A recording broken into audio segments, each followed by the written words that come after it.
Hello दोस्तों, स्वागत है आपका मैथमेटिक्स और गणित की इस दुनिया में।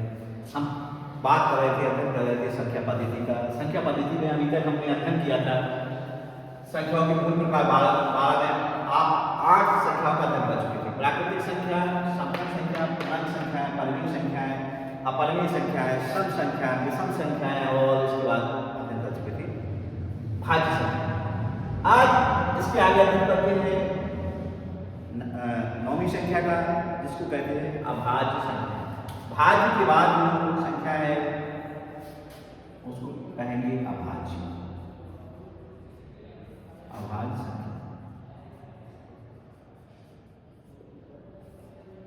आपको बता रहे हैं अभाज्य संख्या कहते किसे हैं। आप देख रहे हैं भाज्य में आ शब्द जुड़ गया, इसका मतलब है अपोजिट। भाज्य संख्याएं में आपने डेफिनेशन पढ़ी थी, अध्ययन किया था, एग्जाम्पल भी देखे थे कि ये संख्या ये दो या अन्य किसी संख्या से विभाजित हो जाती है, उनको हम भाज्य संख्या कहते हैं। लेकिन बात करते हैं अभाज्य संख्या। अभाज्य संख्या में वे सभी संख्याएं आएंगी जिनमें दो या अन्य किसी संख्या से विभाजित ना हो। तो अभाज्य संख्याओं की परिभाषा आती है कि वे संख्याएं जो केवल एक या स्वयं से डिवाइड होती है, इसके अलावा किसी अन्य संख्या से डिवाइड नहीं होती है, उनको अभाज्य संख्या कहते हैं। एग्जाम्पल की बात करें, आपको समझा दूंगी। तो जैसे आप संख्या 7 को लेते हैं। 7 एक ऐसा नंबर है जो केवल एक से डिवाइड हो सकता है, 1 से, और स्वयं का अर्थ है खुद की संख्या 7 से। मतलब 7 एक ऐसा नंबर है जो या तो 1 से डिवाइड होगा या 7 से। तो सिंपल सी इसकी परिभाषा निकल के आती है हमारी संख्याओं की कि वे संख्याएं जो केवल एक और स्वयं से विभाजित होती है, उन संख्याओं को हम अभाज्य संख्याएं बोलते हैं। एग्जाम्पल में लिया जाए तो एग्जाम्पल आपको मैंने 7 से दिया, 7 हो गया। 11 आ जाएगा, 11 के बाद आपका 13 आ जाएगा, 13 के बाद आपका 17 आ जाएगा, 19 आ जाएगा, 23 आ जाएगा, 31 आ जाएगा। इस प्रकार से सिंपल सी बात है, जैसा मैंने डेफिनेशन में आपको बताया है कि वह संख्याएं इसमें आपको लेना है जो एक से डिवाइड हो और स्वयं से, इसके अलावा इसमें कोई संख्याएं नहीं आती है, तो ये सभी संख्याएं अभाज्य संख्याएं कहलाती हैं।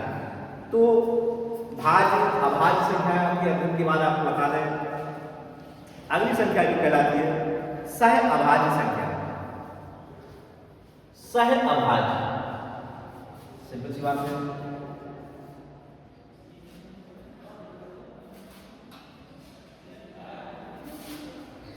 सह अभाज्य में इसमें अभाज्य में अगर सह जुड़े, सह अभाज्य संख्या।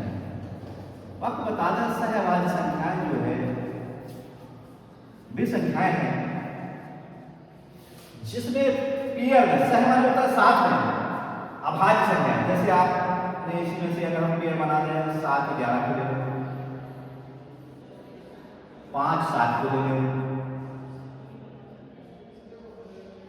13 17 को ले लो, मतलब दो अभाज्य संख्याओं का पेयर बना रहे हैं, तो इस प्रकार की दो अभाज्य संख्याएं जो साथ साथ हैं उनको हम सह अभाज्य संख्याएं कहते हैं। इसके बाद जो है आती है वास्तविक संख्या। दो संख्या हो वैसे उनका बस अध्ययन करते हैं, इसके बाद आपको संख्या पद्धति जो है सिस्टम जो है यहाँ पे आपको समाप्त होगा।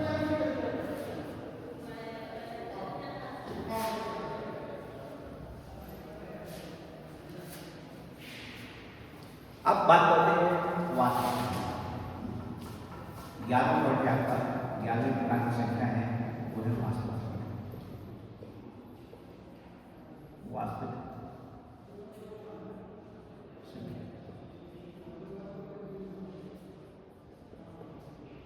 आपको बता दें वास्तविक संख्याएं वे संख्या होती है जो वास्तविकता में उपलब्ध हो जाए। सिंपल सी बात है, जितने भी पॉजिटिव नंबर्स होते हैं वो सभी वास्तविक संख्याएं कहलाती हैं, चाहे वो रूट के अंदर हो, डिवाइड में हो, ऋणात्मक हो, किसी भी फॉर्म में क्यों ना हो, उन सभी संख्याओं को हम वास्तविक संख्याएं कहते हैं।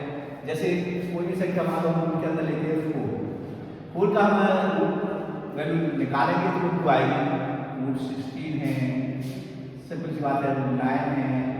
अब हम फ्रैक्शन में चले जाएं तो उसमें 4/7 है, 3/2 है, 5/7 है। तो ये सभी नंबर्स जो हैं ये आपकी वास्तविक संख्याओं के अंतर्गत आते हैं। तो वास्तविक संख्याओं में अध्ययन करें तो √4 है, √16 है, √9 है, 4/7 है, 3/2 है। तो इन सभी संख्याओं को हम वास्तविक संख्याएं कहते हैं। और आपको बता दें इन सभी संख्याओं के अलावा जो भी नंबर्स आते हैं, संख्याएं बचती हैं हमारी, उन्हें कहते हैं अवास्तविक संख्या। अवास्तविक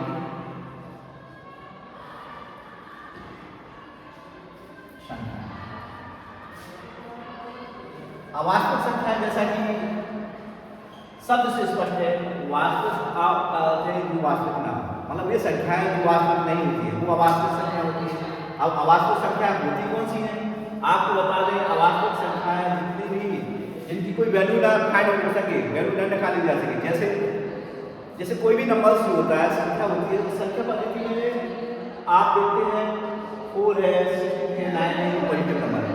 अगर हम यहाँ -2 ले लें, -9 ले लें, -16 ले लें, इनका अगर हम रूट वैल्यू फाइंड करें 4, 9, 16, तो आप देख रहे हैं कि इनकी वैल्यू फाइंड नहीं किया जाता, क्योंकि कोई भी नंबर्स अगर नेगेटिव नंबर्स ऋणात्मक संख्या अगर रूट के अंदर होती है तो इसका कोई वास्तविक वैल्यू नहीं निकलती है। इसको हम इमेजिनरी नंबर्स बोलते हैं, अवास्तविक संख्या बोलते हैं। इनकी वैल्यू हमारे द्वारा फाइंड नहीं की जा सकती। तो अवास्तविक संख्याओं में सिंपल सी बात है कि कोई भी नंबर्स है जिसका रूट ना निकले, बेशक क्या है और वो भी नेगेटिव है। जैसे 1, 2, 3 है, नेगेटिव संख्या अगर ले लेते हैं। अगर इसके अलावा भी एग्जाम्पल में अगर हम इसको करना चाहे 90 ले ले, √-1 ले ले, 21 ले ले, √-4, 143 ले ले, तो आप इन सभी संख्याओं में देख रहे हैं कि जितनी भी नेगेटिव नंबर है साथ ही रूट के अंदर है। तो आपको एक चीज मैं पहले भी बता चुका हूँ कि रूट के अंदर अगर कोई नेगेटिव नंबर आता है तो उसकी कोई वैल्यू नहीं होती है, वो अनडिफाइंड वैल्यू होती है, उनकी वैल्यू फाइंड नहीं कर सकते हैं। ऐसी सभी संख्याओं को हम अवास्तविक संख्या कहते हैं। ठीक है दोस्तों, आज के लिए इतना ही। आपको बता दें इस प्रकार से हमारा संख्या पद्धति में जो 12 नंबर्स थे वो बड़े आसान तरीके से हमने उन्हें डिवाइड करके टॉपिक बाई टॉपिक एग्जाम्पल के साथ, डेफिनेशन के साथ पढ़ा और समझा। मुझे विश्वास है कि आप लोगों को समझ में निश्चित रूप से आएगा और आप इसको घर पर प्रैक्टिस करके देखें। आप निश्चित रूप से संख्या पद्धति के अध्ययन को बड़ा सरल और सुविधाजनक तरीके से मैं बताया। धन्यवाद।